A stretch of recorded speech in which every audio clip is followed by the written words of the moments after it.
एक पीर जी थे। वो हर हफ्ता अपने मुरीद के पास भत्ता खाने जाते थे। मुरीदनी को ये बुरा लगता था।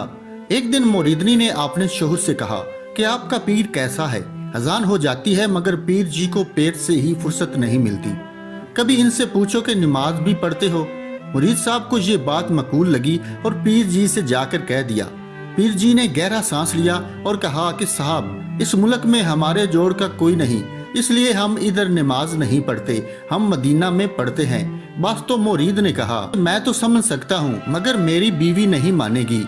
पीर जी ने कहा कि इसको कहो कि मैं बाहर से बेनमाजी हूँ, अंदर से नमाजी हूँ, सारा दिन जिक्र करता रहता हूँ। मुरीदनी को ये जवाब कुछ अजीब सा लगा मगर कुछ कह ना सकी। इधर पीर जी के दिनों की उल्टी गिनती शुरू हो गई। पीर जी ने मुरीदनी के दिल को मोह लेने के लिए एक मंसूबा बनाया। कुछ मुरीदों को कहा कि तुम यहाँ से 5 मील दूर एक खंडर मकान पर जाओ और फला वक्त पर इस मकान को आग लगा दो और ठीक 5 मिनट बाद आग बुझा देना। तो पीर के सामने भत्ता पेश किया गया। अचानक पीर जी ने पानी पानी कहने लगे। मुरीद जी भागे भागे एक गिलास पानी लाए। पीर जी ने कहा कि गिलास का काम नहीं, बाल्टियां भर के जल्दी ले आओ। लिहाजा बाल्टियां लाई गईं। पीर जी ने वो बाल्टियां जमीन पर बहाना शुरू कर दी। कुछ देर बाद सुकून से बैठ गए। मुरीद जी ने पूछा कि आपको अचानक क्या हो गया था। पीर जी ने फरमाया कि यहाँ से 5 मील दूर एक मकान को आग लग गई थी, इसको बुझा रहा था। मुरीद जी ने सुबहान अल्लाह कहा और पीर जी पर निसार होने लगे। बीवी से कहा कि तू मेरे पीर पर शक करती है, देखो मेरे पीर की करामत।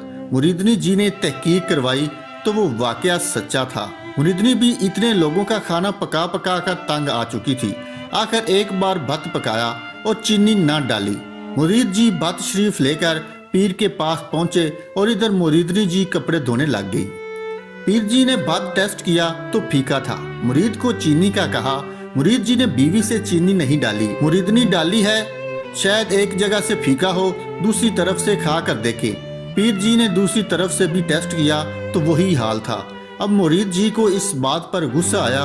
फिर होना क्या था, लाल पीला होकर बीवी के पास पहुंचा और लड़ाई करने लगा।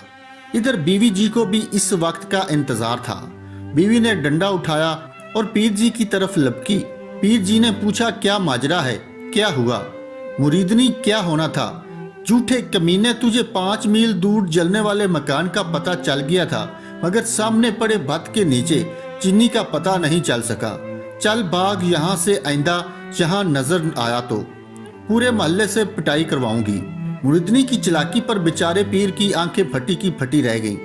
पीर जी ने रुमाल कंधे पर रखा और हारे हुए जर्नैल की तरह मुंह लटकाए वहां से रफू चक्कर होने लगे। इतने में मुरीदनी ने अपने बेटे से कहा कि पीर जी से कहो कि जाते जाते मेरी भैंस को बरकत की फूंक लगाते जाए। पीर जी को हया आ गई। फूंक मारने के लिए भैंस के पास पहुंचे तो शुशदर रह गए। अरे ये क्या, ये तो गधा है। भैंस किधर है बेटा? बेटा अम्मी से। अम्मी, भैंस तो नहीं खड़ी। अम्मी जी ने कहा कि बेटा पीर जी से कहो कि ये देखने में गधा है मगर अंदर से तो भैंस है।